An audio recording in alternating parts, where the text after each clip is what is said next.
जय जय रघुवीरा समर्थ श्रीमत दासबोध दशक 15वा आत्मदशक समास 3रा श्रेष्ठ अंतरात्मा निरूपण श्रीराम समर्थ श्रीराम समर्थ। मुळापासून सैरा वैरा अवघा पंचीकरण पसारा त्यात साक्षत्वाचा दोरा तोही तत्वरूप। दुरस्त्या फाटल्या फौजा उंच सिंहासनी राजा याचा विचार समजा अंतर्यामी श्रीराम समर्थ। श्री समर्थांनी दशक 15वा ज्याचं नाव आहे आत्मदशक आणि त्यामधील समास 3रा दिलेला आहे श्रेष्ठ अंतरात्मा निरूपण नाम। अंतरात्म्यामध्ये जे आपल्या अंतरात्म्यामध्ये जो ईश्वर राहतो आहे त्याला श्रेष्ठ अंतरात्मा निरूपण नाम ह्या पूर्ण समास समर्थाने आता दिलेला आहे। आणि मग समर्थ म्हणतायत मुळापासून सैरा वैरा अवघा पंचीकरण पसारा। मुळापासून सगळीकडे जिथे बघाल तिकडे या दृश्य सृष्टीमध्ये अगदी मुळापासून अगदी मूळ मायेपासून मूळ सांगितलेलं आहे। कशापासून? मुळापासून सांगितलेलं आहे की ही जी दृश्य सृष्टी आपल्याला दिसते आहे या दृश्य सृष्टीमध्ये अगदी मूळ मायेपासून अगदी मुळापासून सैरा वैरा अवघा पंचीकरण पसारा म्हणजे मूळ मायेपासून जो हा अफाट पसारा दिसून येतो आहे मुळापासून सांगितलेला आहे। मूळ कोण आहे? मूळ माया। मूळ मायेपासून जो हा अफाट पसारा दिसून येतो आहे ते सगळं काय आहे? तर अवघा पंचीकरण पसारा। ते सगळं त्या सगळ्या गोष्टी ते सर्व जे आहे ते सगळं पंचमहाभूतांपासून झालेला म्हणजे पंचभौतिकच हा पसारा आहे। पंचीकरण पसारा हा पंचीकरण पंचमहाभूतांपासून बनलेला आहे। मग म्हणतात पंचमहाभूत पृथ्वी तेज आप वायू आणि आकाश। मग समर्थांनी पंचमहाभूत दिलेली आहेत आणि त्या सगळा जो हा पृथ्वीवर दिसणारा जो प्रत्येक जीव आहे मग मूळ मायेपासून सगळं मुळापासून सैरा वैरा अवघा पंचीकरण पसारा म्हणजे हा सगळा पंचमहाभूतांचा जो पसारा आहे तो कसा आहे? पंचमहाभूतांपासून तयार झालेला आहे आणि म्हणून त्याला पंचभौतिकच असं म्हटलेलं आहे। आणि म्हणून यात जो साक्षीत्वाचा त्यात साक्षत्वाचा दोरा तोही तत्वरूप म्हणजे यात जो साक्षीत्वाचा जाणीवेचा तंतू दोरा ओवलेला आहे तो म्हणजे काय आहे? जो साक्षीत्वाचा दोरा आहे जी साक्षीत्वाची जी मेन आपल्याला जोडणारी जी हे दोरा जो आहे तो कोण आहे? अंतरात्मा आहे। आणि तो कसा आहे? त्यात साक्षत्वाचा दोरा तोही तत्वरूप। तो कसा आहे? तत्वरूपच आहे। आणि म्हणून समर्थ म्हणतात की इथे समर्थाने पहिल्याच ओळीमध्ये आपल्या समाजामध्ये आपल्या संसारामध्ये दिसणाऱ्या सगळ्या गोष्टींची जगाची म्हणजे जगामध्ये काय काय घडतं आहे त्या सगळ्यांची चर्चा इथे केलेली आहे। आणि हा जो सगळा पसारा जो दिसतो आहे तो सगळा पसारा फक्त मायेचा पसारा दिसतो आहे। सगळं जग हे मायेचं आहे। कसं आहे हो? मायेचं आहे। मायेपासून निर्माण झालेला आहे आणि म्हणूनच याला समर्थ हा पंचीकरणाचा पसारा असं म्हणत आहे। आता पंचीकरण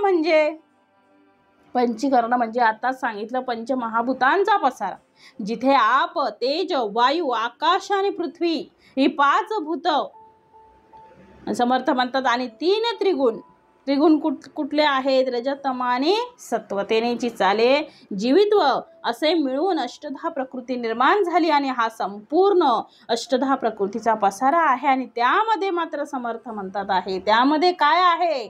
हा सगळा पंचमहाभूताचा पसारा आहे मान्य आहे परंतु त्यामध्ये काय आहे? तर समर्थ म्हणतात त्यात साक्षत्वाचा दोरा हा जो पसारा आहे तो स्वतःच्या ह्याच्यावर नाही आहे तो कोणावर तरी आहे कोणतरी आहे म्हणून हा सगळा पसारा झालेला आहे मांडलेला आहे। या पसाराला चालवणारं या सृष्टीला चालवणारं कोणतरी आहे मग कोण आहे? त्यात साक्षत्वाचा दोरा तोही तत्वरूप म्हणजे त्यामध्ये मी आहे साक्षी म्हणून आहे। त्यामध्ये मी आहे तो साक्षी राहणारा सुद्धा एक घटक आहे। मी आहे म्हणजे भगवंत आहे। आणि म्हणून पुढे समर्थांनी त्याचं उदाहरण दिलेलं आहे। समर्थ उदाहरण दृष्टांत देतात आहे की दुरस्त्या दाटल्या फौजा उंच सिंहासनी राजा याचा विचार समजा अंतर्यामी। देह मात्र अस्ति मासांचे तैसेची जाणावे नृपतीचे मुळापासून सृष्टीचे तत्वरूप. मग दुरस्त्या दाटल्या फौजा. मग दोन्ही बाजूला काय सांगितले? दुरस्त्या दाटल्या फौजा. फौजा म्हणजे सैन्य. दोन्ही बाजूला दुरस्त्या, दोन्ही बाजूनी दाटलेल्या आहेत. दोन्ही बाजूला सैन्य दाटून भरलेलं आहे. आणि काय म्हटलंय? उंच सिंहासनी राजा. उंच सिंहासनावर कोण बसलेला आहे? राजा बसलेला आहे. याचा विचार समजा. अंतर्यामी, या बोलण्याचा अभिप्राय अंतर्यामी विचाराने जाणून घ्यावा की सैन्याप्रमाणे असलेल्या पंचभौतिक विश्वाच्या पसाऱ्यामध्ये उदाहरण दृष्टांत दिलेले आहे. या सैन्याप्रमाणे समर्थ म्हणतात पंचभौतिक विश्वाच्या पसाऱ्यात साक्षी म्हणजे अंतरात्मा राजासारखा श्रेष्ठ आहे. काय म्हटलंय? मनापासून विचार करा. अंतरामध्ये त्याचा विचार करा. अंतर्यामापासून तुम्ही जर त्याचा विचार केला तर तुमच्या लक्षात येईल की दोन तर्फा रस्त्यांच्या दोन्ही तर्फा म्हणजे दोन्ही बाजूला सैनिक आहे. जसं आपण जंगलामध्ये जाण्याची जी वाट असते त्या वाटेमध्ये दोन्ही बाजूला जशा दुतर्फा झाडे असतात बघा.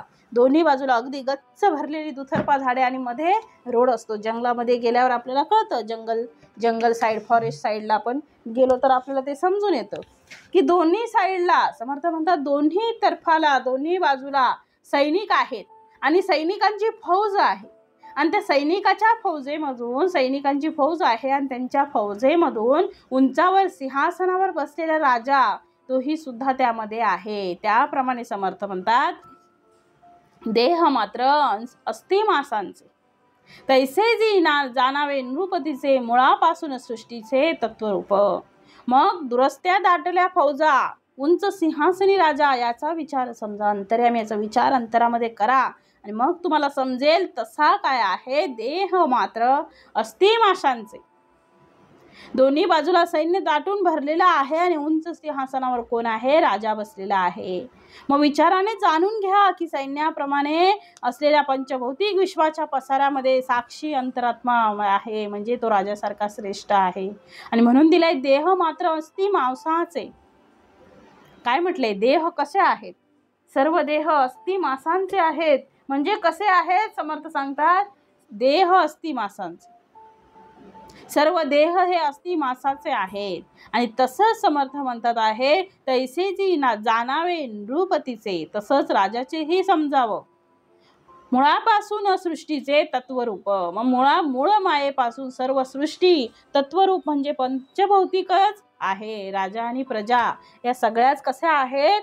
पंचभौतिक आहेत असं म्हणत आहेत. आणि म्हणून म्हटलेलं आहे अस्ति मांसांचा हा देह आहे. आणि या देहामध्ये काय आहे हो? देहामध्ये काय सांगितलंय? अस्ति आणि मांसाचे शरीर. देहामध्ये काय आहे? देहामध्ये रक्त आहे, हाडं आहेत, मांस आहे, सगळं आहे देहामध्ये. आपल्याला माहित आहे. याही पलीकडे काय आहे देहामध्ये? तर तैसेची हे सगळं आहे. परंतु सगळ्यात महत्वाचं काय आहे की तैसेची जाणावे नृपतीचे. त्याचप्रमाणे ते राजाचे सुद्धा तसंच आहे. काही फरक नाही. आपलं शरीर वेगळं, राजाचं शरीर वेगळं आहे का? नाही. राजाचं शरीर, आपलं शरीर याच्यात काहीही भेद नाही. जसा राजा आहे तसे आपण आहोत. फक्त त्याचा ओरा जो आहे, मान जो आहे तो मोठा आहे. म्हणून समर्थ पुढे म्हणतात आहे की मुळापासून सृष्टीचे तत्वरूप. मुळापासून सृष्टीचे तत्वरूप. म्हणून म्हटले सर्व देह कसा आहे? अस्ति मांसांचे बनलेले आहे. तसंच राजाचं हे आहे. मग मूळ मायेपासून सर्व सृष्टी, सगळी सृष्टी ही तत्वरूप म्हणजे पंचभौतिक आहे. राजा आणि प्रजा सर्वच कशा आहेत? पंचभौतिक आहेत. आणि म्हणून म्हटलेलं आहे मुळापासून सृष्टीचे तत्वरूप. आणि म्हणून मुळापासून सृष्टी ही मुळामध्ये या पंचमहाभूतांच्या तत्वातून निर्माण झालेली आहे. काय झालेली आहे? तर या मुळामध्ये या पंचमहाभूतांच्या तत्वातून झालेली आहे. मग तसंच एकदा संत रोहिदास आपलं काम करत असताना त्यांच्याकडे पंडित येतात. त्यांचा संवाद होतो आणि त्यावेळेस महाराज चांबड्याच्या तामणामध्ये श्रीकृष्णांना ठेवून त्यांना आंघोळ घालत असतात. ते पंडित म्हणतात की भगवंता, त्या भगवंताला त्या चांबड्यामध्ये, असं पंडित म्हणतात. तर महाराज सांगतात की या जगाकडे तुम्ही पहा. असं म्हटल्याबरोबर त्या क्षणी त्यांच्या समोरून राजाची मिरवणूक निघालेली असते. त्यावेळी ते म्हणतात की हत्तीही असे चर्माचा. काय म्हटलंय? हत्तीही असे चर्माचा भूप त्यावरी, नवगत तीही चमोची चर्माच्या उंटावरी, जो पुढे वळे हर करा चामाचा खरा. मग सगळंच कसं आहे? चर्माचं आहे. सैनिक चर्माचे आहेत, उंट चर्माचे आहेत, मग घोडे चामाचे आहेत, हत्ती पण आहे, धावणारी हलकाठी सुद्धा चामाचीच आहे, बसलेला राजा सुद्धा तसाच आहे, चामड्याचाच. म्हणजे मला चामड्याशिवाय या जगात काही दिसतच नाही. त्याप्रमाणे सगळ्या जगाकडे तुम्ही खरंच जर एवढ्या नजरेने पहा, या जगामध्ये पंचमहाभूतांशिवाय दुसरं काही दिसत नाही. मग तिथे मी आणि तू तरी कुठे आलो?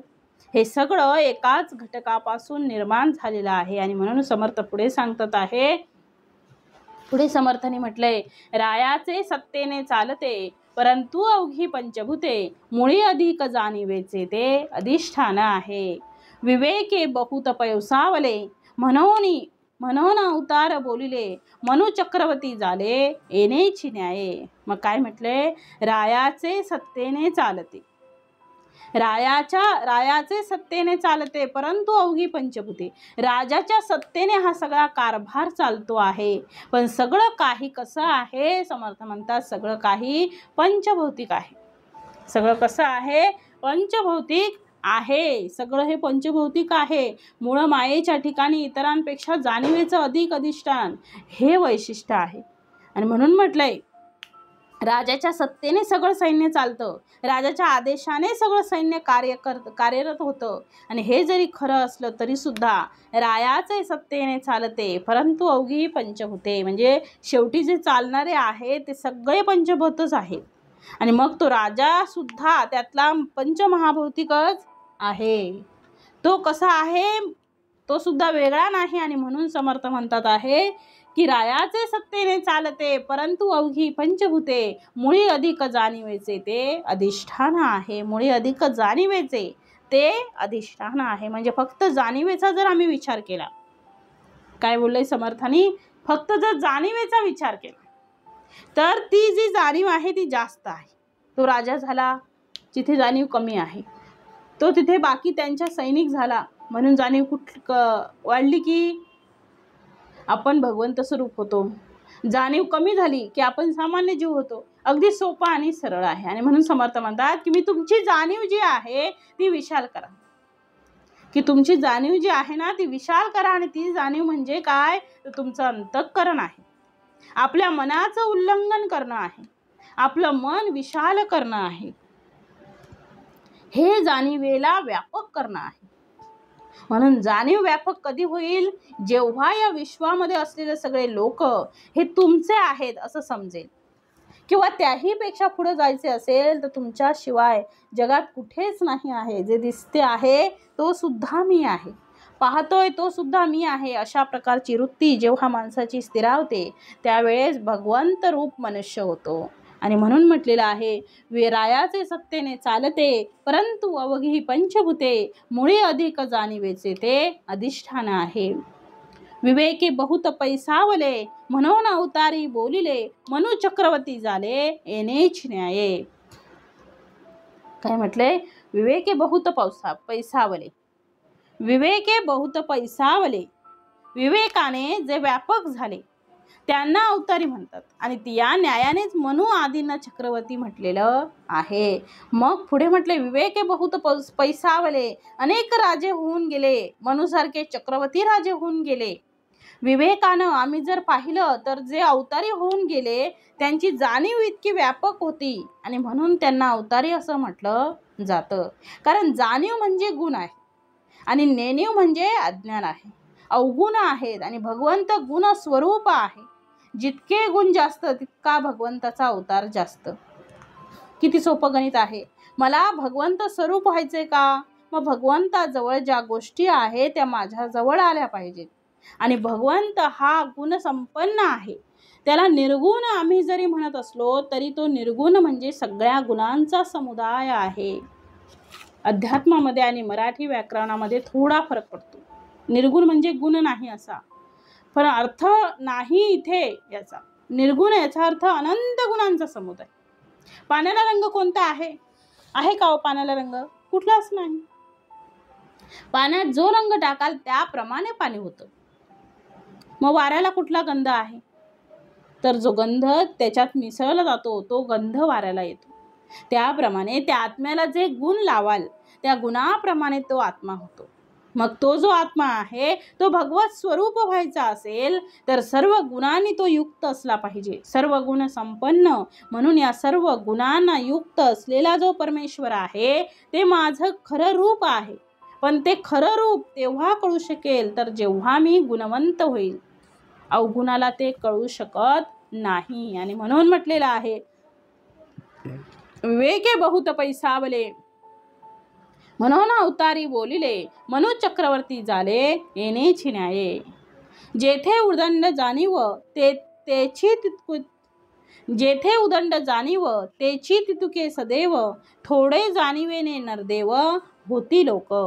व्याप आटोप करीती धके चपेटे सोसिती, तेने प्राणी सदैव होती देखत देखता. मग काय म्हटलंय? जेथे उदंड जाणीव, विवेकाने जे व्यापक झाले त्यांना अवतारी म्हणतात. काय म्हटलेलं आहे? विवेकाने अवतारी झाले त्यांना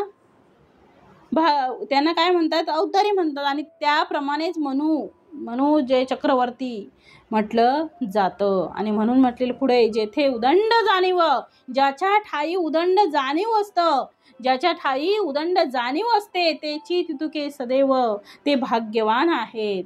आणि म्हणून थोड्या जाणीवेने निर्देव होती लोक. मग अल्प जाणीव असेल तर लोक कसे होतात? निर्देव आणि करंटे होतात. आणि म्हणून म्हटलंय समर्थाने, काय म्हटलंय?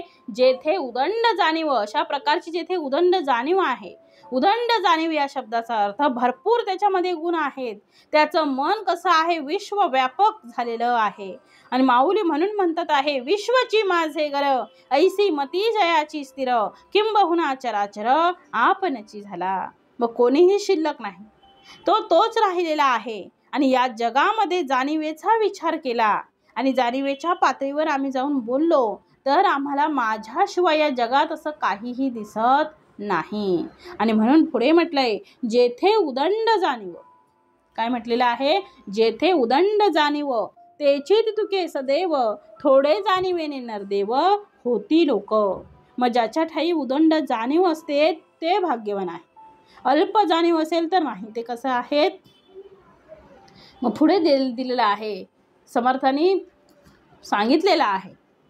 आणि पुढे म्हणतात आहे समर्थ, सहज गुणासीन चले उपाय. काय म्हटले? सहज गुणासीन चले उपाय, काहीतरी धरावी सोय अगांतुक गुणाची. म्हणजे तो अगांतुक गुण म्हणजे जो शिकून आम्हाला येतो. माणूस जन्माला आला की त्याला काय येतं? काही येत नाही. काही जन्मजात गुण असतात माणसाकडे, अभिजात गुण म्हणतात, अभिजात. परंतु अगांतुक गुण म्हणजे जे शिकून आमच्याकडे येतात त्याला म्हणतात अगांतुक गुण. जन्मला ज्ञान हेते शूद्र हा, संस्कार द्विज उच्चते. मुळात जन्माला आल्यापासून त्याच्याजवळ काही गुण नाही आहे. त्याला जर जन्मलेल्या मुलाला जंगलात सोडून दिलं तर ते मूल काहीही शिकणार नाही. त्याला काही भाषा सुद्धा कळणार नाही. जन्मलेल्या मुलाला काय येतं? काहीच येत नाही, काहीच कळत नाही. त्याला चालणं बोलणं काहीच कळणार नाही. कपडे घालायला फेकून त्याला काहीच कळणार नाही. मग ते घाबरू लागेल, जनावरांप्रमाणे ते वागू लागेल. त्याला सानिध्य जसं आहे तसं ते होणार. म्हणजे संस्कारा बीज उच्चते म्हणजे हा जो शब्द आहे त्याला संस्कार मिळाला की तो मात्र ज्ञान होतो. म्हणून समर्थ म्हणतात आहे, ज्या माणसाला प्रयत्न करून चांगले गुण संपादन करण्याची इच्छा आहे आणि तसा तो प्रयत्न करतो तर दोन्ही गोष्टी आहेत. नुसती इच्छा असून चालणार नाही. माझी इच्छा आहे खूप श्रीमंत व्हायची आणि माझी इच्छा आहे खूप ज्ञानी व्हायची, तर आपल्याला बसून चालेल का? नाही चालणार. माझी इच्छा आहे की मला असं करायचं आहे, तसं घर बांधायचं आहे, मला पोलीस व्हायचं आहे, मला शिक्षक व्हायचं आहे, किंवा मला वकील व्हायचं आहे, डॉक्टर व्हायचं आहे. मग दे हरी पलंगावरी तुम्हाला बसून सगळं काही मिळणार नाही. नुसतं स्वप्न बघणं खूप सोपं आहे, पण ती स्वप्न प्रत्यक्षात आणणं खूप अवघड आहे. म्हणून म्हटलेलं आहे, दे हरी पलंगावरी. काय म्हटलंय? दे हरी पलंगावरी. असं म्हणून काही प्राप्त होणार नाही. मी झोपून जर राहिलो तर दरिद्री होईल आणि मी उद्योगी राहिले तर मी श्रीमंत होईल. मी कष्ट केले तर मला ज्ञान प्राप्त होईल, आणि मी कष्टच नाही केले तर मी कोण मूर्ख राहील. म्हणून देहाला कष्ट पडले तरी काही हरकत नाही, पण त्या माध्यमातून आम्ही ज्ञान संपादन करावं, त्या माध्यमातून गुण संपादन करावे. आणि सुखार्थी जो मनुष्य असतो तो मनुष्य विद्येचा त्याग करतो, आणि जो कष्ट करतो त्याला विद्या प्राप्त होते. म्हणून सुखार्थी द्वेजेत विद्या आणि विद्यार्थी द्वेजेत सुख. मग विद्यार्थी हा सुखाचा त्याग करतो आणि सुखी मनुष्य विद्येचा त्याग करतो. किती सोपं गणित आहे. मग तुम्हाला विद्या पाहिजे का, मग सुखाचा त्याग करावा लागेल, आणि सकाळी लवकर उठावं लागेल, अभ्यास करावा लागेल, कष्ट घ्यावे लागतील, रात्रभर जागं राहून अभ्यास करावा लागेल. कारण दिवसभर जर तुम्ही नोकरी करत असाल किंवा गृहिणी असाल तर तुम्हाला ते करणं शक्य नाही. मग ते अभ्यासाच्या मागे, त्या ज्ञानाच्या मागे आपल्याला पळावं लागेल, ज्ञानाला धरून चालावं लागेल. आणि एखादी जर कला आपल्याला शिकायची असेल तर निष्ठेने 12 वर्ष अभ्यास करणं आहे. मग तेच करावं लागेल, तेव्हा तुम्हाला ती गोष्ट येईल. म्हणजे जगामध्ये अनंत कला आहेत, 64 कला आहेत, 14 विद्या आहेत. या सगळ्या कला संपन्न करणं, संपादन करणं हे 10 जन्मसुद्धा शक्य नाही. कारण त्या कलेमध्ये आयुष्य वेचणारे लोक शेवटी म्हणतात आहे की मला त्यातले थोडंफार येतं. PhD केलेले मनुष्य पण म्हणतात मला याच्यातलं थोडंफार जमतं, जास्त नाही, थोडंफार. मग आपल्यासारख्यांची काय गत आहे. मग समर्थ म्हणतात कितीही घेतलं ज्ञान, खूप ज्ञान आहे तो म्हणतो माझ्याकडे काहीच नाही, आणि ज्याच्याकडे थोडंसं आहे शिल्लक ज्ञानाला गर्व करून बसतो. म्हणजे आम्ही आमच्या जन्मात, मानव जन्म आम्हाला जर मिळाला आहे तर त्या मानव जन्मामध्ये आयुष्यभर सद्गुणांचा उपासक म्हणून माणूस जगला पाहिजे, माणूस झाला पाहिजे. आणि त्याला समर्थांनी सदैव म्हटलं आहे. म्हणून उद्योगी माणसाचा हात लक्ष्मी धरते आणि अनुद्योगी माणसाला काही मिळणार नाही. म्हणजे कष्ट करणं पण आपल्या हातात आहे. नुसतं बसून आपल्याला संपत्ती मिळणार नाही, त्याच्यासाठी आपल्याला हातपाय हलवावेच लागणार आहे. घरात बसून आपण उद्योगी होऊ का? घरात बसून आपण एखादी पदवी प्राप्त करू का? नाही, त्याच्यासाठी आपल्याला दिवस रात्र परिश्रम घ्यावे लागणार आहे. आणि म्हणून म्हटलंय पुढे, समर्थ पुढे म्हणतात तेची तुके सदैव थोडे जाणीवेने नरदेव होती लोक. म्हणजे समर्थ म्हणतात आहे की थोडं जाणीवेचे जे लोक आहेत, म्हणजे ज्यांना थोडं मिळालं आहे की ते बस ठीक आहे, इतकं बस झालं असं ज्यांना वाटतं त्यांना नरदेव असं म्हटलं आहे. आणि जे लोक सदैव उद्योग करत असतात ना, ज्ञान प्राप्त करताना माणसाने असंतुष्ट असावं, म्हणजे त्याला पुढे पुढे पुढे पुढे अजून मिळत राहील. आणि म्हणून पुढे दिलंय व्याप आटोप करीती धके चपेटे सोसिती तेने प्राणी सदैव होती देखत देखता. ऐसे हे आता वर्तते मूर्ख लोकांस कळे नाते विवेकी मनुष्य समजते सकळ काही. काय म्हटलंय, व्याप आटोप करीती.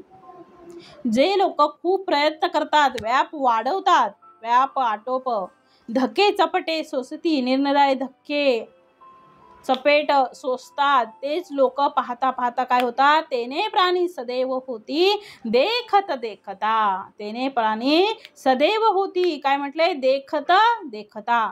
तेच लोक पाहता पाहता काय होतात, भाग्यवान होतात. आणि म्हणून म्हटलेलं आहे पुढे व्याप आटोन करीती. समर्थाने दिले आपल्याला सदैव, म्हणजे माणसाचं काय लक्षण आहे ते दिलेलं आहे. ते तितकाच व्याप करतात म्हणजे खूप मोठा व्यापार करतात, काम करतात, कष्ट करतात, मेहनत करतात. त्याला जे जे प्राप्त करायचं आहे त्यासाठी ते सदैव धडपड करत असतात. जसा श्रीमंत मनुष्य, उद्योगपती मनुष्य आयुष्यभर कष्ट करत राहतो. बघा, त्याच्याकडे एवढी संपत्ती असली तरी सुद्धा तो थांबत नाही, अजून आपली संपत्ती वाढवली पाहिजे यासाठी तो प्रयत्न करत असतो. मग हळूहळू काय करतो, तो धनसंपदा आपली वाढवतो, हळूहळू धनसंपदा वाढवतो. आणि समर्थ तेच सांगतात आहे की हळूहळू त्याचा उद्योग वाढत जातो. त्याचा एकच ध्यास, त्याचं एकच हे वाच ते वाच, अभ्यास कर. म्हणजे अभ्यास जो कोणी नोकरी पण करतो किंवा त्याला एक विशिष्ट पदवी त्याला मिळवायची आहे, त्याच्यासाठी तो प्रयत्न करतो, त्याच्यासाठी तो अभ्यास करतो, रात्रभर जागा राहतो, साधना करतो. तशी साधना त्या गुरूंकडे जा, ह्या गुरुकडे जा, त्या गुरुकडे जायचं नाही. आपल्या एकाच गुरुला आपण मानून त्याच्याकडेच आपण जावं. नाही तर इकडे जा तिकडे जा, एक ना धड भाराभर चिंध्या. पण पुन्हा त्याचं चिंतन मनन करा आणि ते केलेलं पुन्हा पुन्हा उगाळा. असं नाही की एकदा केलं म्हणजे झोपेल. नाही. पुढे पाठ मागे सपाट असं होता कामा नये. उजळणी कशी करावी, पुढे पाठ करायचं आणि मागची उजळणी करायची, असं करत करत माणसाचा अभ्यास वाढतो. आणि म्हणून समर्थ म्हणतात, असा उद्योगी माणूस काय करतो तर व्याप वाढवतो. तो धक्के चपेटे सोसतो. किती ठिकाणी धक्के खावे लागतात त्याला शिक्षणासाठी. मग मुलं घरात बसून राहिली तर शिकतील का हो? नाही शिकणार. त्यांना घरात काय आहे, घरात गेल्यावर स्वयंपाक करावा लागतो, दूरवर पाणी आणावं लागतं, गरिबी असते, मग गरिबी सोसावी लागते. मग त्या परिस्थितीत त्यांना काहीच होत नाही. मग आपलं घर सोडून ज्ञानप्राप्तीसाठी त्यांना बाहेर जावं लागतं. आणि म्हणून विद्यार्थ्यांची जी 5 लक्षणं दिली आहे त्याच्यामध्ये घरातून बाहेर पडावं लागतं. त्याच्याशिवाय त्यांना ज्ञान प्राप्त होत नाही. आणि म्हणून म्हटलंय, काकदृष्टी बकोद्यानम निश्वान निद्रा पथैवच गृहोद्योगी अल्पहारी विद्यार्थी पंचलक्षण. मग ही 5 लक्षणं आहेत. मग ती समर्थ म्हणतात ती पाळावी लागतात. 10-12 वर्ष पहिल्यांदा मुलांची भेट नाही व्हायची. आता सगळं इंटरनेट याच्यामुळे आता भरपूर काही आलेलं आहे. त्याच्यामुळे कसं आपल्याला बोलायला भेटतं, यायला भेटतं, जायला भेटतं. आता आपण प्रवास पण आपला सुखकर होतो. कमी वेळात आपण जाऊन येऊ शकतो. खूप सोयीसुविधा आहे. परंतु पहिलीची लोक तसं करायची. आणि म्हणून पुढे सांगितले, धके चपेट. पुढे काय म्हटलंय, धके चपेट चपेटे सोसिती तेने प्राणी सदैव होती देखत देखता. मग तेव्हा ते प्राणी उद्योगी होऊन ज्ञानप्रज्ञावंत होतात. मग ऐसे हे आता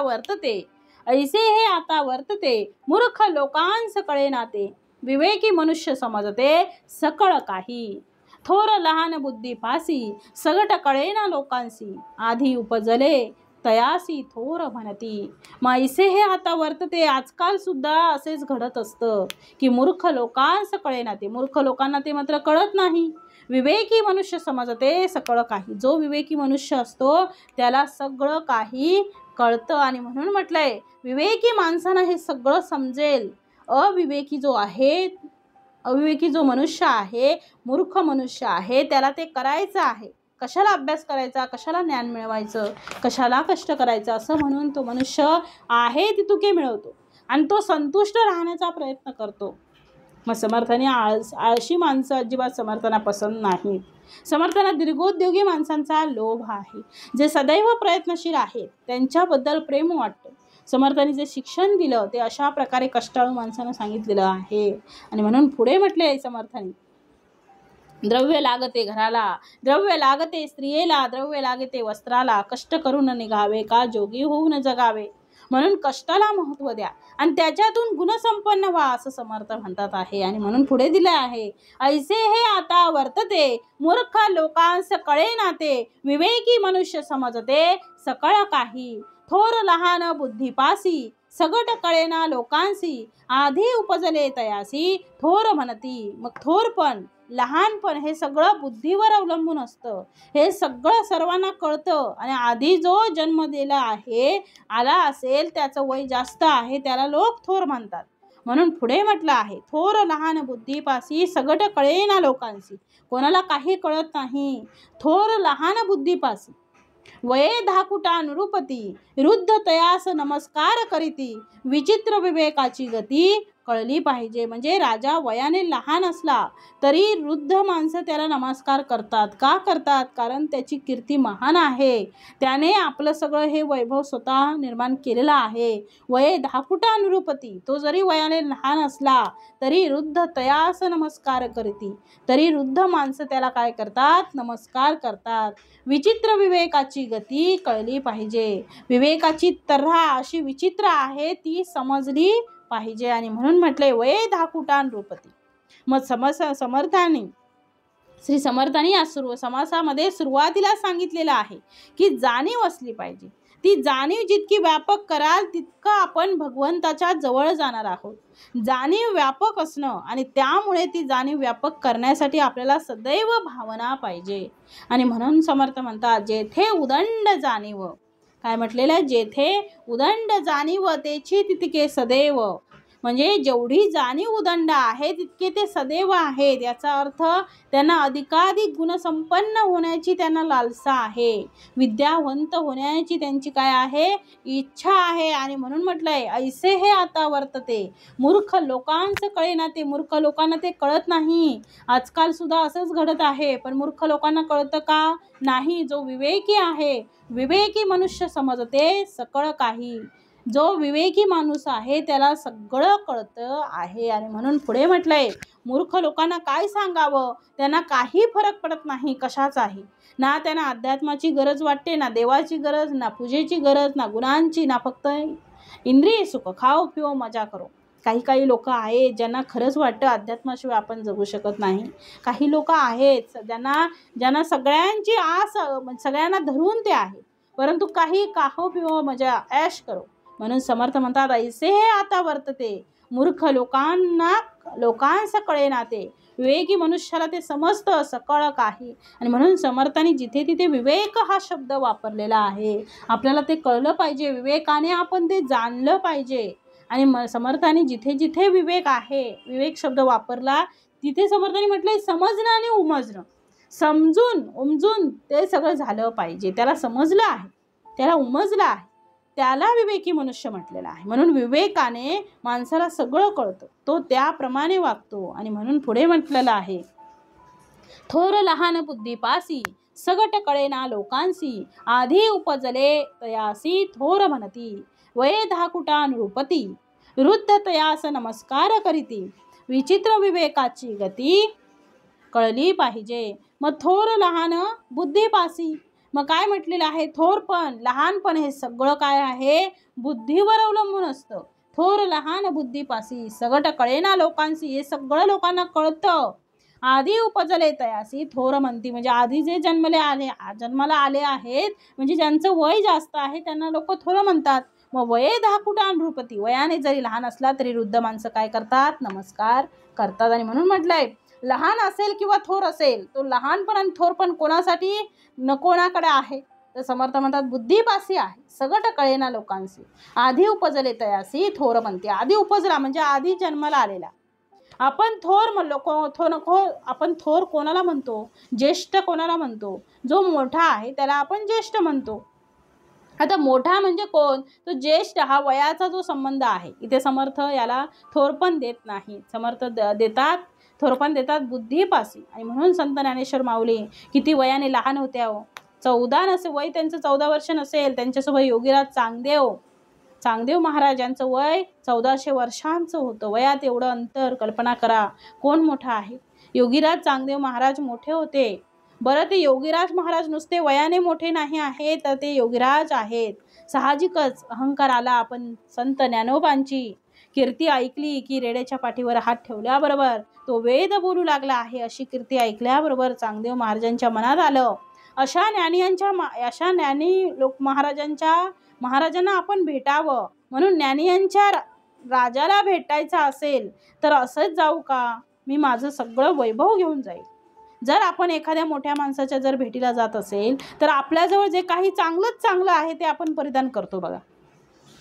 तसं एखाद्या मोठ्याच्या लग्न समारंभात आपल्याला जायचं असेल तर आपण कसं सगळे दागिने वगैरे घालून त्यांच्यासारखा पोशाख करायचा प्रयत्न करतो. म्हणजे ती मोठी लोक आहेत ना, संपत्ती धनाने सगळ्याने मोठी आहेत, मग त्यांच्यासारखं त्यांच्यामध्ये शोभलं पाहिजे म्हणून आपण पण त्यांच्यासारखं करायला बघतो. म्हणजे तिथं जाताना पण आपण व्यवस्थित अगदी कपडे वगैरे एकदम नवीन घेऊन त्यांच्यासारखं थोडं व्यवस्थित जातो आपण. तसं मोठ्यांचा कार्यक्रम म्हणून आपण खूप छान तयारी करून जातो, कारण मोठ्यांचा कार्यक्रम आहे, मोठ्या माणसाकडे जायचं आहे, माझं वैभव त्याला दिसलं पाहिजे आणि त्याच्या वैभवाला मी शोभलो पाहिजे. मग माऊलींच्या भेटीला जायचं आहे तर मग कसं करायचं, कसं जाऊ, कसं जायचं. एक शिष्य बाहेर, एक शिष्य मागे उभे होते. ते सिंहासनावर आरूढ झाले, हातामध्ये भुजंग म्हणजे नाग घेतला, त्याचा चाबूक केला आणि चांगदेव महाराज मोठ्या डौलामध्ये निघाले. ज्ञानेश्वर माऊलींच्या लक्षात आलं की महाराज येणार आहेत आणि ते येता आहेत, हा निरोप मिळाला त्यांना. तर आपण तरी घरात कसं काय बसावं. मोठी माणसं आली तर आपण पण ही 4 पावलं पुढे गेलं पाहिजे. आता सकाळची पहाटेची वेळ होती आता मुक्ताबाईंनी सांगितलं की ज्ञानदेवा आता चांगदेव महाराज आले आहेत, आता काय करायचं, जायचं कसं, ते तर सिंहासनावरून येत आहेत, आपल्याला लवकर जायला पाहिजे तिथे. तर लवकर कसं जायचं, तर ज्या भिंतीवर बसले होते, काय म्हणतायत, ज्या भिंतीवर बसले होते त्या भिंतीला सांगितलं, चल बाई आता माऊलींचं म्हणजे काय, तर ज्याची सत्ता चराचरात आहे अशी ज्ञानदेव माऊली तिथे बसलेली होती. त्याने काय म्हटलं, चल म्हटल्यावर भिंत चालायला लागली. ही गोष्ट जेव्हा चांगदेव महाराजांच्या लक्षात आली तेव्हा त्यांचा सगळं काय आलं, गर्वहरण झालं आणि त्यांनी साष्टांग दंडवत घातला. ते म्हणाले, माझी सत्ता तर चराचर आहे, म्हणजे सजीवावर आहे, माझी सत्ता तर सजीवावर आहे, तुमची तर निर्जीवावर सुद्धा सत्ता आहे. केवढं महान आहात तुम्ही. आपण माऊलींना पाहिलं, पत्र जेव्हा पाठवलं होतं चांगदेव महाराजांनी तेव्हा ते पत्र संत मुक्ताबाईंच्या हातात आले होतं आणि ज्ञानेश्वर माऊली म्हणाले, मुक्ता पत्र काय आहे वाच ना. आता पत्र पाहिलं आणि उलट करून पाहिलं तर त्यावर काहीच नाही, पत्र पान कोरं. कारण त्यांच्याही मनात आलं होतं की माऊली वयाने लहान आहेत म्हणून त्यांना आपण आशीर्वाद लिहावा, की वयाने मोठे आहेत म्हणून नमस्कार करावा, म्हणजे त्यांना चिरंजीव लिहावं. कारण त्यांचं ज्ञान एवढं गूढ होतं की चांगदेव महाराजांना ते खूप मोठे, कारण त्यांचं ते ज्ञान असं होतं की ते वयात बसत नव्हतं, म्हणून तीर्थरूप लिहावं. कुठून सुरुवात करावी, इथून सुरुवात झाली नाही तर ते पत्र पुढे कसं लिहावं, म्हणून ते पत्र त्याने कोरं पाठवलं होतं. म्हणून मुक्ताबाई म्हणाल्या होत्या, चांगे अजून कोऱ्याचा कोराच आहे. म्हणून म्हटलेलं आहे, मोठेपणा वयावर नाही ज्ञानावर आहे. आणि या जगामध्ये कोणाची हिंमत आहे, तर या जगामध्ये ज्ञानी लोकांची. कोणाची किंमत आहे या जगामध्ये, ज्ञानी लोकांचीच किंमत आहे. या जगात, भारतातच नाही तर जगात म्हणते मी, जो ज्ञानी आहे त्याला किंमत आहे. आता एवढ्या स्पर्धा परीक्षा घेतल्या जातात, त्यातून आपण काय निवडतो, तर ज्ञानी निवडतो. परीक्षा घेतो, पहिला क्रमांक कोणाला देतो, ज्ञानाला देतो. जी निवड केली जाते ती ज्ञानी लोकांची, उत्तमाची निवड केली जाते आणि त्याला महत्त्व दिलं जातं. म्हणून संत तुकाराम महाराज म्हणतात, वये थोर ते होऊन ठेले. वयाला काय मोठं करता, वयाचा मोठेपणा काहीच गुण नसेल तर वयाचा काय मोठेपणा. पण जेव्हा ज्ञानियांच्या लोकात आपण बसतो तेव्हा जो ज्ञानी आहे त्याला तो मोठेपणा ऐकतो. कलावंतांच्या दरबारात पहा, तो लहान आहे की वयाने मोठा आहे पाहिला जात नाही. ज्याच्या जवळ जास्त कला आहे तो उंच पदवीवर बसतो. म्हणून इथे समर्थ म्हणतात, थोर लहान बुद्धीपासी सगट कळे ना लोकांसी, आधी उपजले तयासी थोर म्हणती, वये धाकुटा नृपती रुद्ध तयास नमस्कार करती. म्हणजे थोरपण लहानपणी बुद्धीवर नसतं हे लोकांना कळलं, आणि आधी जो जन्मला असेल त्याचं वय जास्त आहे, मग ते थोर आहेत, मान्य आहे, थोरच आहेत. ते थोरांना थोरांची जागा दिलीच पाहिजे, नमस्कार केलाच पाहिजे. मग वये थोर होऊन गेले, वयाला काय मोठे करता, वयाचा मोठेपणा काहीच गुण नसेल तर वयाचा मोठेपणा काय. पण जेव्हा ज्ञानियांच्या लोकात आपण बसतो तेव्हा जे ज्ञानी होतो, ज्ञानी आहे त्याला जे मोठेपणा त्याचा ऐकतो. कलावंतांच्या दरबारात पहा, तो लहान आहे की वयाने मोठा आहे पाहिला जात नाही. त्याच्या जेव्हा जास्त कला तो जास्त त्याची पदवी. म्हणून थोर लहान बुद्धीपासी, थोर आणि लहानपणा ही आपली बुद्धीपासी आहे. सगट कळेना लोकांसी, सगळ्या लोकांना ती कळत नाही. म्हणून ते काय करतात, आधी उपजले तयासी थोर म्हणती. जो आधी उपजला, आधी जन्माला आला म्हणून तो थोर. आणि म्हणून पुढे म्हटलं आहे, वये धाकुटा नृपती रुद्ध तयास नमस्कार करीती, विचित्र विवेकाची गती कळली पाहिजे. मग काय म्हटलंय समर्थांनी, वयाने जरी लहान असला तरी वृद्ध माणसं त्याला नमस्कार करतात. विवेकाची तराशी विचित्र आहे ती समजली पाहिजे. म्हणून वये धाकुटा नृपती रुद्ध तयास नमस्कार करीती. आता थोरपण सांगा कोण आहे. आता थोरपण कोणाला आहे, राजा धाकटा आहे आणि वृद्ध माणसं सुद्धा येऊन त्याला मुजरा करतात आहे. मग थोर कोण आहे, वयाचा थोरपणा तिथे असतो का, नाही आहे. जो थोर आहे त्या थोराला सर्व लोक मानतात. म्हणून म्हटलेलं आहे, सामान्य लोकांचे ज्ञान तो अवघाचं अनुमान, दीक्षा दंडकाचे लक्षण येण्याची पाडे. मग सामान्य लोकांचं ज्ञान हे केवळ अनुमानाचं असतं, दीक्षेचं असतं. लौकिक रूढ विधी त्यांचं लक्षण असंच निरर्थक आहे. आणि म्हणून म्हटलेलं आहे समर्थांनी की सामान्य लोकांचे ज्ञान मग समर्थ म्हणतात सामान्य लोकांचं ज्ञान हे सामान्यच आहे, तो अवघाचे अनुमान. अनुमान म्हणजे संशय. जो निशंक आहे तो ज्ञानी आहे.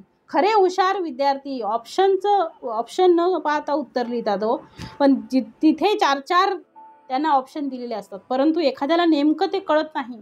कदाचित हे असेल, कदाचित ते असेल, अशा प्रकारची साशंकता त्या प्रकारची त्यांच्या मनात निर्माण होते आणि त्या माणसाला हुशार कसं म्हणावं? ज्याला खाली दिलेले पर्याय न पाहता सुद्धा उत्तर माहिती आहे तोच ज्ञानी आहे. त्याला प्रत्येक ज्ञानी म्हणतात आणि हा अनुभव अनुमान ज्ञानी आहे. याला शंकाच आहे. काही विद्यार्थी असतात की त्यांच्यामध्ये आपल्याला निवडायचे पर्याय असतात. काही विद्यार्थी असतात, सगळेच विद्यार्थी हुशार नसतात. मग शेवटची 5 मिनिटं राहिलेली असतात, त्याला कशावरही गोल करून देतात. म्हणजे जे एकदा एखादी एक्झाम असते ते त्यांना कळत नाही की आता काय करू आणि काय करू, कारण त्यांचा अभ्यास झालेला नसतो, त्यांना माहीत नसतं उत्तर काय आहे. मग या 4 पर्यायापैकी कुठल्याला मी गोल करू, मग ते शेवटच्या 10 मिनिटात सगळ्या यांना गोल करून ठेवतात, कुठला पण अंदाजे गोल करून ठेवतात. मग 10 पैकी 2 बरोबर आले तर येतील ना, आले तर आले. असे जो लोक आहेत अशा लोकांना ज्ञानी कसं म्हणावं? म्हणून समर्थ म्हणतात दीक्षा दंडकाचे लक्षण येणेची पडे संप्रदाय आणि लोकरूढी. जे मागे होतं ते पुढं चालत आलं. आणि म्हणून म्हटलेलं आहे, समर्थांनी सांगितलेलं आहे की जे मागं होतं ते आता पुढे चालत आलेलं आहे. आणि म्हणून समर्थ पुढे देतात आहे, नवे कोणास म्हणावे. काय म्हटलंय? नवे कोणास म्हणावे, सामान्य असं काय ठावे. कोणास म्हणावे किती म्हणून, धाकुटा भाग्यास चढला तरी तुच्छ करीती तयाला. या कारणे सलगीच्या लोकाला दुरी धरावे. मग नवे कोणास म्हणावे, पण हे खरं नाही असं कोणाकोणाला सांगावं? सामान्य लोकांना यातला काही कळत नाही. मग याशिवाय हे किती जणांना कळणार? कारण लोक तर बहुसंख्य आहेत. आणि म्हणून म्हटलेलं आहे समर्थाने, काय म्हटले? नवे कोणास कळावे. बऱ्याचदा असं होतं की मोठेपणा प्राप्त झाल्यानंतर सुद्धा समाज त्यांना मोठं मानत नाही. का मानत नाही त्यांना? कारण काय आहे? तर कारण असं आहे की तो ज्या सर्कलमध्ये आहे, ज्या लोकांमध्ये राहतो, त्या लोकांमध्ये तो वाढलेला आहे. म्हणजे माझं बालपण ज्यांनी पाहिलं आहे, म्हणजे आपलं बालपण ज्यांनी पाहिलं आहे ते कितीही मोठे झाले तर तुला काय कळतं असं म्हणून सोडून देतं. अरे पण तो ज्ञानी आहे ते जाणून घे. म्हणून समर्थ म्हणतात धाकुटा भाग्यास चढला. काय म्हटलेलं आहे? धाकुटा भाग्यास चढला तरी तुच्छ करीती तयाला. या कारणे सलगीच्या लोकांना दुरी धरावे. तो भाग्यवान कोण आहे? जो सदैव आहे तो भाग्यवंत आहे. म्हणजे ज्यांनी संकलन केलं आहे ज्ञानाचं तो भाग्यवान आहे. असा भाग्यवंत जर भाग्याला चढला म्हणजे तो भाग्यवंत झाला, तो यशस्वी झाला तरी तुच्छ करीती तयाला. मग म्हणून म्हटलंय काना मागून आला आणि तिखट झाला. काय कळते त्याला? कालचं पोर आहे. पण ज्याला जे कळतंय ते तुला कळत नाही ना. त्याला जे कळतंय ते तुला कळतंय का? नाही, त्याला कळतंय ते. म्हणून या कारणे सलगीच्या लोकांना दुरी धरावे. म्हणून जे आपले मित्र असतात ते आपला मोठेपणा कधीच मान्य करत नाहीत. आपण ओळखीच्या लोकांमध्ये आपण जर सारखं, म्हणून समर्थ म्हणतात ओळखीच्या लोकांत महंती मांडू नये. ओळखीच्या लोकांत महंती मांडू नये. गावामध्ये प्रवचन करायचं नसतं, गावाच्या बाहेर जाऊन करायचं. जिथे ओळखीची लोक नाही तिथे लोक तुम्हाला मान देतील. तुमच्या गावामध्ये तुम्हाला किंमत राहत नाही. म्हणजे पेरलं जिथे तिथे उगवेल, तिथेच विकलं जात नाही. म्हणून जिथे पिकतं तिथे विकत नाही. म्हणून ओळखीला लोकांनी दुरी धरावं. आणि म्हणून पुढे दिलेलं आहे समर्थ, पुढे म्हणतात आहे नेमस्त कळेना वचन, नेमस्त कळेना वचन, नेमस्त नये राजकारण, उगेची धरती थोरपण मूर्खपणे.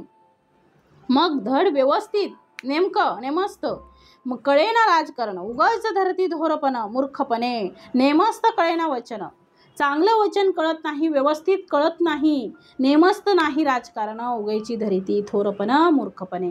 मोठेपणा इतका अहंकार माणसाला आणतो की त्याला आपल्या जवळ काही गुण नाही आहेत तरी मला माना अशा प्रकारचा आविर्भाव माणसांचा असतो. म्हणून आमचे राष्ट्रसंत तुकडोजी महाराज म्हणतात, अरे इतरांना कोण विचारतं? तुमच्याजवळ कला असली पाहिजे, तुमच्याजवळ ज्ञान असलं पाहिजे, कुठला तरी गुण असला पाहिजे, त्या गुणांनी तुम्ही नटलं पाहिजे. तेव्हा लोक तुम्हाला मानतात, तेव्हा तुमचा तो मोठेपणा आहे तो शोभून दिसतो. म्हणून रावण ज्ञानी होता, रावण बलवान होता, रावण धनसंपन्न होता, रावण सुंदर होता म्हणून एकदा क्षणभर मानून घेऊ की त्याला ते शोभेल, परंतु मना सांग पा रावणा काय झाले, अकस्मात ते सर्व राज्ये बुडाले. म्हणून कुडी वासना सांडी वेगी, बळे लागला हा काळ हा पाठी लागी. मग त्याला ते शोभलं का? कारण ते त्याच्याकडे होतं म्हणून. मग असं असताना सुद्धा त्यांनी गर्व केला म्हणून शेवटी त्याचा नाश झाला. मग आमच्याजवळ काहीच नाही आहे, ना धन आहे, ना ज्ञान आहे, ना रूप आहे, ना बल आहे, ना सत्ता आहे. त्याच्याजवळ सत्ताही होती. मग 5 प्रकारच्या ज्या गोष्टी आहेत या गोष्टींचा सुद्धा माणसाला अभिमान होतो. पण गंमत अशी आहे की त्या गोष्टी सोडून द्या.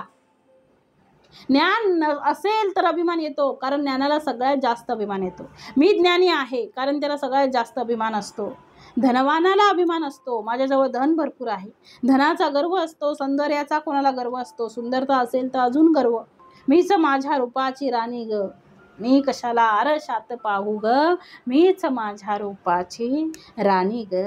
मग काय तो गर्व, सुंदरतेचा एवढा गर्व आता तर निघालेला आहे की समोरच्या माणसाला माणूस तुच्छ म्हणतो. मीच सुंदर, माझी मुलं सुंदर आणि माझं पती सुंदर, याच्यातच माणूस अडकून बसलेला आहे. मग सत्तेचा गर्व असतो, माझ्याकडे सत्ता आली अशा प्रकारे, शक्तीचा, बलाचा, सगळ्याचा गर्व.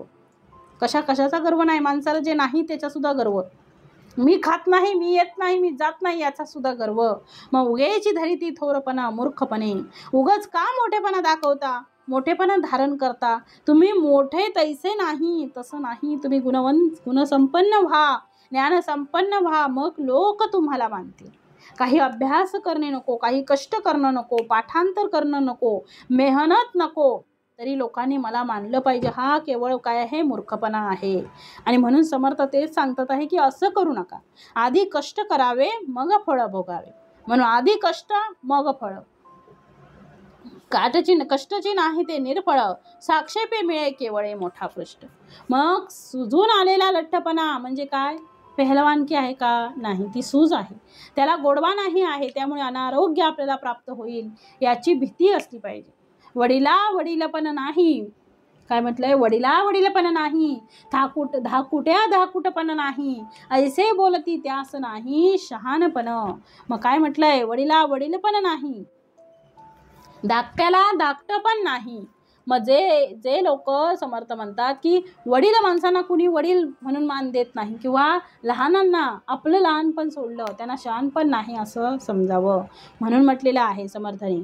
आम्ही धाकटा हा मोठा होऊ शकतो जर त्याची जाणीव वाढली, तो जर सदैव झाला, धाकटा मोठा होतो. म्हणून समर्थ म्हणतात, गुणेविन वडीलपण हे तो अवघेच अप्रमाण, याची प्रचित प्रमाण थोरपणे. वडील याचा अर्थ ज्येष्ठ, तो श्रेष्ठ असला तर ज्येष्ठ पण मान्य केलं जातं. बऱ्याचदा कसं असतं की ज्येष्ठ हा मोठा आणि ज्येष्ठ मोठा, पण ज्येष्ठ मोठा नाही, श्रेष्ठ मोठा आहे. पण श्रेष्ठता ही त्याच्या गुणाशी जोडलेली आहे, त्याच्या व्यवहाराशी जोडलेली आहे. त्याचा व्यवहार कसा आहे त्याच्यावर त्याची ज्येष्ठता अवलंबून आहे. कोण ज्येष्ठ आहे तर समर्थ म्हणतात, तो ज्येष्ठ आहे जो गुणवान आहे, जो प्रज्ञावान आहे, जो सदैव आहे, त्याची जाणीव व्यापक झाली आहे, तो सदैव आहे. म्हणून पुढे म्हटलेले आहे समर्थाने, गुणेविन वडीलपण हे तो अवघेची अप्रमाण, त्याची प्रचित प्रमाण थोरपणी. मग गुणांशिवाय मोठेपणा मानणं हे सगळंच अयोग्य, अप्रमाण आहे. आणि म्हणून थोरपणा हा प्रचितीवर प्रमाण मानावा. म्हणून गुणेविन वडीलपण, गुणांशिवाय मोठेपणा मानणं हे काय आहे, अयोग्य आहे. मग गुणेविन थोरपण हे अवघेची अप्रमाण, गुण नसतील तर त्याला जर थोरपण दिले असेल, उंच वाढला हिरण्य म्हणू नये युक्षदंड. हरड्याचं काय म्हटलंय, उंच झाड असेल, युक्षदंड होईल का, तो नाही. उसाची गोडी असणार नाही, कारण ऊस गोड आहे, हा त्याचा गुण आहे.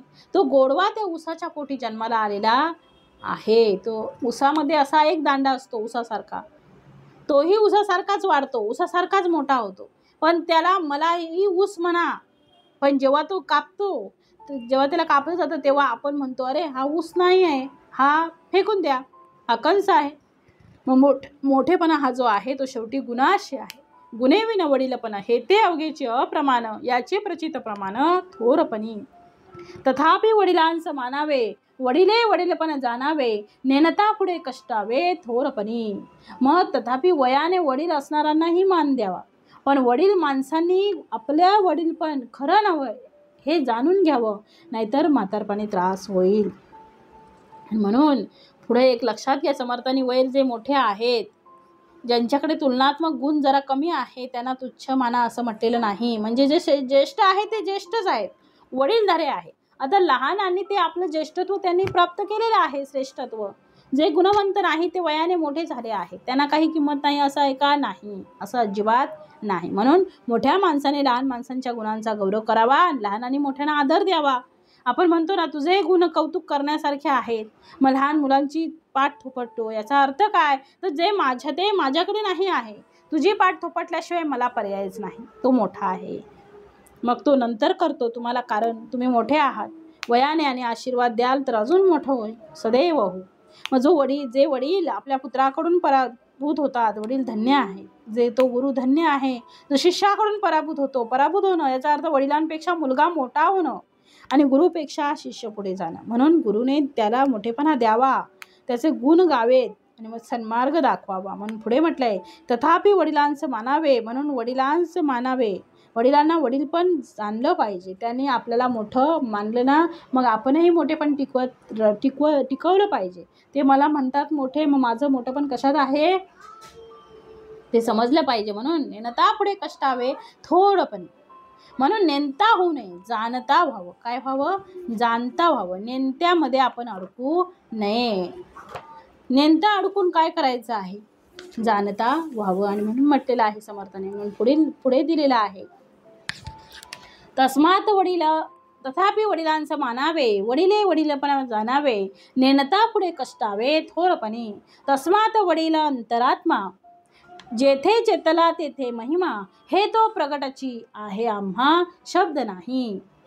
काय म्हटलंय? म्हणून सर्वात वडील म्हणजे श्रेष्ठ. जो अंतरात्मा तो प्रकाशित, जेथे प्रकाशित जागृत झालेला असतो त्या माणसाला मोठेपणा प्राप्त होतो, हे तर उघडच आहे. आणि असं म्हटल्याने आमच्याकडे दोष येत नाही. आणि म्हणून पुढे दिलेलं आहे, कोणाचं मानावं? तर वडिलांना मानावं. कोण वडील आहेत? जे गुणवान आहेत ते वडील आहे. किंवा आपल्याला वडील पण टिकवायचं असेल तर आपण गुणवान व्हावं. वडिले वडीलपण जाणावे, नेनता पुढे कष्टावे थोरपणी.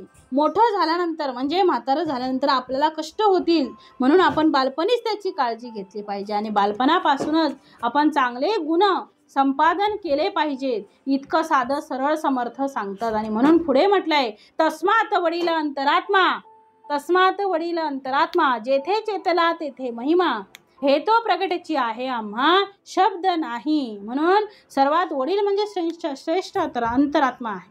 तस्मात, जेथे चेतला तेथे महिमा. या शब्दाचा अर्थ अंतरात्मा जिथे आहे, जागृत झाला की त्याला काही कमी पडत नाही. मुळात अंतरात्म्याला जागृत करण्याचं काम आमचं आहे. त्याला मोटिवेट करणं त्याला म्हणतात, म्हणून त्याला जागृती देणं म्हणतात. विद्यार्थ्याला शाळेत आम्ही पाठवतो, तो काय करतो? तर काही करत नाही. गुरुजी त्याला त्याच्या अंतरात्म्याला जागृत करण्याचा प्रयत्न करतात. अभ्यास कर म्हणजे मोठा होशील, अशी जागृती एकदा त्याला दिली की अभ्यास केल्याशिवाय माणसाला मोठं होता येत नाही. तर त्याचा अंतरात्मा जागृत झाला, मग त्याला अभ्यास कर म्हणायचं काम नाही, तो आपोआप करायला लागतो. म्हणून लहान मुलांना अभ्यासासाठी आणि शाळेसाठी हट्ट धरावा लागतो. मोठी मुलं स्वतःहून करतात किंवा शहाणी मुलं होतात, ती जातात बरोबर आपलं आपलं करतात, कारण त्यांना जागृती आलेली असते. म्हणून जेथे चेतला तेथे महिमा, हे तो प्रगटची आहे आम्हा, हे आम्हाला माहीतच आहे. म्हणून तस्मात वडील अंतरात्मा, आमच्या अंतरंगातला तो जो अंतरात्मा आहे ते वडील आहे. त्यांना मोठं करा, त्या अंतरात्म्याला जागृत करा. आणि आपण म्हणतो ना, मीच माझ्या जीवनाचा शिल्पकार आहे, याचाच अर्थ असा आहे की अंतरात्मा जागृती, मी माझं पण ओळखलं. मला मोठं होण्यासाठी काय करावं? स्वतः प्रयत्न करावे, गुणांचा पायी व्हावं आणि त्यासाठी वाटेल ते कष्ट सोसावेत. जो विद्यार्थी आहे त्या विद्यार्थ्याला कष्ट केल्याशिवाय विद्या मिळू शकत नाही. अभ्यास करत नसेल तर त्याला ज्ञान येईल का हो? नाही. कसं काय ज्ञान त्याला मिळेल? नाही, त्याला ज्ञान मिळणार. आणि म्हणून म्हटलंय, पालथ्या घागरीवर पाणी पडत नाही, आतमध्ये जात नाही पाणी. म्हणून पालथी घागर जी आहे ती सरळ करणं, याचा अर्थ अंतरात्मा जागृत करणं. आता मला घडलं पाहिजे, आता मी जागृत जागा झालं पाहिजे असा याचा अंतरात्मा जागृत करणं याचा अर्थ आहे. आणि म्हणून समर्थ पुढे म्हणतात आहे, या कारणे कोणी एक शहाणपण शिकावे विवेक, विवेक न शिकता तुके तुटोन जाती. तूक तुटले म्हणजे गेले, जन्मा येऊन काय केले, बळेची सांधीस घातले आपणासी. म्हणून कुठल्याही माणसाने विवेकाने शहाणपण शिकून घ्यावं, आणि विवेकाने शहाणपण शिकलं नाही तर महत्त्व राहत नाही. म्हणून या कारणे कोणी एक, म्हणून कुणी अभ्यास करा, शहाणपण शिकावे विवेक आहे. आम्हाला शहाणपण येणं म्हणजे गुण येणं, चांगले गुण आमच्याकडे आले की मग पाहायचं काम नाही. पण विवेक न शिकता तुके तुटून जाती. तुके तुटून जाती म्हणजे किंमत निघून जाते. माणसाची किंमत केव्हा जाते हो, जेव्हा माणसामध्ये गुण नसतात तेव्हा समाज आपल्याला दुर्लक्षित करतो. आणि म्हणून आम्ही गुणसंपन्न व्हा असा आग्रह समर्थ धरतात. म्हणून अवघ्या मानव जातीच्या कल्याणासाठी समर्थ म्हणतात की तुम्ही गुणसंपन्न व्हा, जगामधली आपली किंमत वाढेल. गुणांनी नटा, अलंकार घालून माणसं नटतात, सुंदर दिसण्याचा प्रयत्न करतात. समर्थ म्हणतात, वस्त्रे आभूषणे केली सज्ज, परी अंतरी नसता चातुर्य बीज, कदापि शोभान पावे. मग रूप लावण्य अभ्यासिताने काहीतरी धरावी सोये अगांतुक गुणाची. रूप लावण्य माणसाला अभ्यासाने प्राप्त होत नाही. म्हणून अगांतुक गुण आम्ही ज्ञान प्राप्त केलं पाहिजे, कला संपन्न व्हा, त्याला किंमत येईल. म्हणून पुढे म्हटलंय, तूक तुटले म्हणजे गेले, जन्मा येऊन काय केले, बळेची सांधीस घातले आपणासी. मग तूक तुटले म्हणजे गेले, म्हणजे आपली किंमत निघून जाते. जर आपल्याजवळ गुण नसतील तर माणसाची किंमत निघून जाते. म्हणून सगट बायका शिव्या देती, सांधीस पडिला ऐसे म्हणती, मूर्खपणाची प्राप्ती ठाकून आली. म्हणजे मूर्खपणाचा कळस आहे घरातील लोक, त्याला चांगलं म्हणत नाहीत, त्याला महत्त्व देत नाहीत. आणि म्हणून आमच्याकडे आमचं स्थान टिकावं असं वाटत असेल तर आपण सद्गुणी झालं पाहिजे. त्या ठिकाणी स्वतःचं स्थान सोडू नये, आपलं स्थान सोडू नये असं वाटत असेल तर गुणसंपन्न व्हा. आणि म्हणून समर्थ इथे म्हणतात, सगट बायका शिव्या देसी, सांधीस पडला ऐसे म्हणती, मूर्खपणाची प्राप्ती ठाकून आली. ऐसे कोणी एके न करावे, सर्व सार्थकची करावे, कळेना तरी विवरावे. ग्रंथांतरी आम्हाला कळत नसेल तर ग्रंथांमध्ये पहा. आपण आपलं शहाणपण टिकवण्यासाठी, आपलं जीवन सार्थक करण्यासाठी ज्ञान प्राप्त करा. सर्व सार्थकची करावे. सार्थक कधी होईल माणसाचं, जेव्हा त्याला ज्ञान येईल तेव्हा त्याच्या जीवाचं सार्थक होईल. म्हणून ज्ञाने तृप्त व्हावे, ज्ञान मिळावं की मनुष्य तृप्त होतो. ज्ञानाने धन मिळतं, ज्ञानाने मान मिळतो, ज्ञानाने सुखी होतो. आणि म्हणून समर्थ म्हणतात, शहाण्यास कोणीतरी बहाती, मूर्खास कोण दौडवून देती, जीवास आवडे संपत्ती तरी शहाणे व्हावे. मग जीवाला जर संपत्ती आवडत असेल, संपत्ती म्हणजे गुण घ्या, इथे धनसंपत्ती घ्या, दोन्ही संपत्ती ज्ञानाशिवाय मिळणार नाही, कष्टाशिवाय काही मिळणार नाही. ज्ञानसंपत्ती सुद्धा कष्टाशिवाय मिळत नाही, धनसंपत्ती सुद्धा कष्टाशिवाय मिळत नाही. म्हणून समर्थ म्हणतात, तुम्ही शहाणे व्हा, शहाण्यास कोणी एक बहाती. शहाण्या माणसाला लोक बोलावतात, विचारतात, त्याचा आदर सत्कार करतात. मूर्खांना लोक काय म्हणतात, मूर्खांना लोक भाव देत नाही, दूर ढकलतात. आमची किंमत वाढावी असं वाटत असेल तर आम्ही गुणसंपन्न झालो पाहिजे.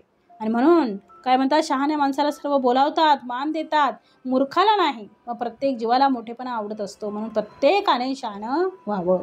म्हणून आहो या शहाणपणा कारणे, बहुतांचे कष्ट करणे, परंतु शहाणपण शिकणे हे उत्तमोत्तम. हे शहाणपण प्राप्त व्हावं म्हणून अनेक प्रकारे कष्ट करावे लागतात, तरी ते करावे, पण काहीही करून शहाणपण शिकून घ्यावं हे सगळ्यात बेस्ट आहे, म्हणजे उत्तमोत्तम आहे. म्हणून खरं शहाणपण कोणतं आहे तर शहाणपण शिकण्यासाठी काय म्हटलंय, शहाणपण शिकण्यासाठी कोणा एकाकडे जाऊन आपल्याला जर कष्ट करावे लागत असतील तरी ते कष्ट करावे. आणि म्हणून समर्थ म्हणतात, फुकाचा माल कोणाला मिळत नाही.